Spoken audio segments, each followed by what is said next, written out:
Now, one of the issues raised by Lieutenant General Gonazi and which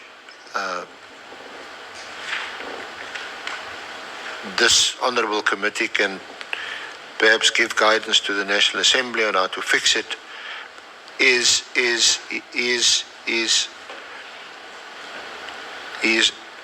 a statement that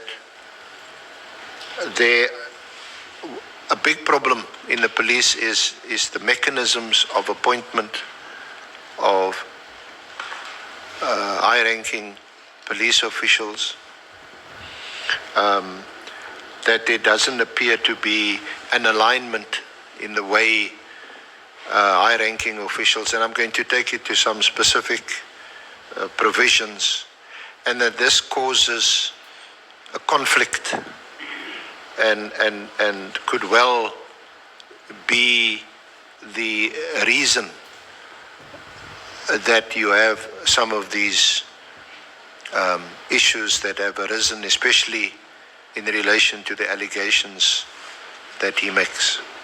I mean, the one, I think, fairly obvious allegation he makes is that when people are appointed in the police, just generally speaking, they are not properly vetted. People join the force for various reasons, sometimes only because they need a job. There's unemployment. Other people join because they've got ulterior motives to get into the police.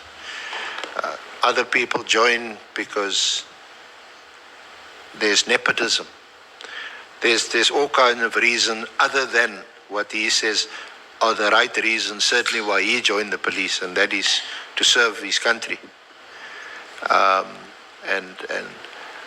So perhaps just that first comment about the sort of proper due diligence and vetting of individuals joining the police. Are you satisfied that proper procedures and processes are being followed to make sure that we have the right caliber of person becoming a police officer in this country? Yeah, I think we are doing our best, but I will not say yes, all of them are vetted. Let me put it in this fashion. For quite some time, the division that is responsible for doing this function, that is vetting, that is crime intelligence, well, people planned at some point earlier, the years around 2009, 2010, most of the systems, especially in the JCPS systems, have been scrambled, and of course, coming from in the previous, for example, the vetting capacity of crime intelligence, I think around 2010-11, there were not more than 7 people. And if you take 7 people against, well, at some point the police service was 200,000, surely you can see that the plan is for sure that they can't really touch anywhere. And we have since increased the number, but of course they are not yet at the right number. At least we increased the number to vet, but I can confirm that we are not at a stage where we can say we are comfortable.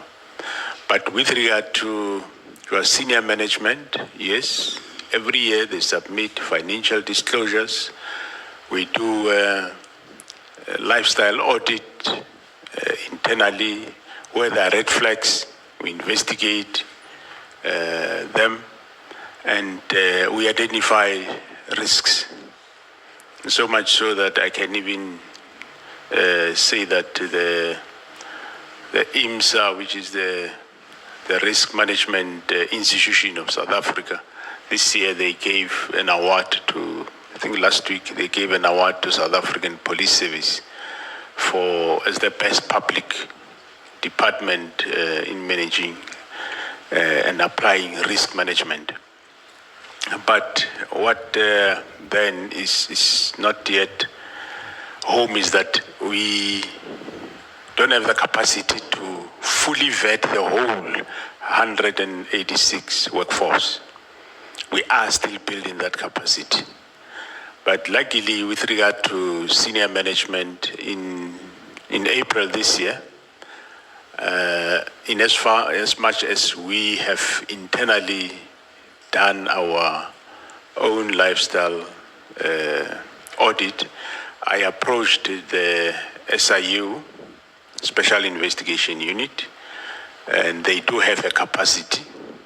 I said, no, come and vet us so that we can be vetted by an independent body, not that I undermine the internal, but it's best to have it done externally.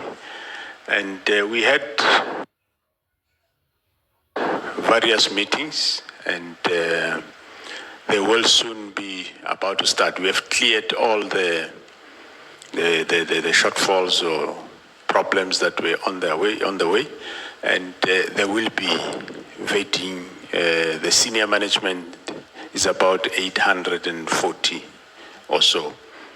So they will start there. By myself, all the deputies going down, vetting everyone, auditing everyone. So that's what is coming now, which is independent than what we were doing ourselves.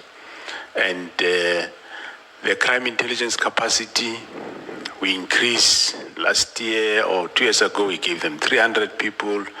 Last year we gave them, I think, another 600 and 1,000 this year. So, and we also said boost the vetting capacity so that at the end of the day, we can be able to vet everyone. But for now, the SIU, they are going to concentrate, as I said, on the senior management. From there are areas that we have identified, your financial directorate, supply chain directorate, your port of entries. So there are areas that we identified which they will, after senior management, go in there. I think we're pleased to hear that, General, especially about the lifestyle audits of senior management, because it's an obvious start that we need to make to ascertain whether or not, quite simply, people are living beyond their means.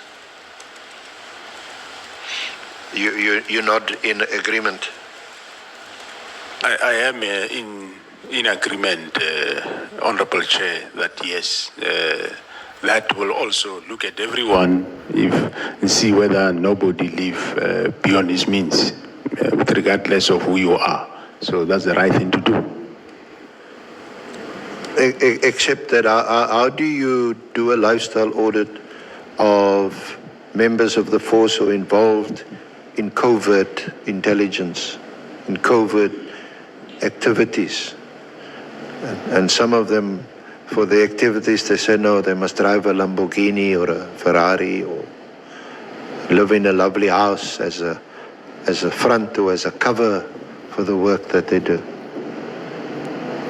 Or is there a special unit that would be able to do those lifestyle audits? We do have members of the Auditor General South Africa that audit that environment. So now when we involve the SIU also, there will be those of them that obviously we will vet them. And after we vet them, then we'll allow them to get into that environment, understand it, and then be able to vet those.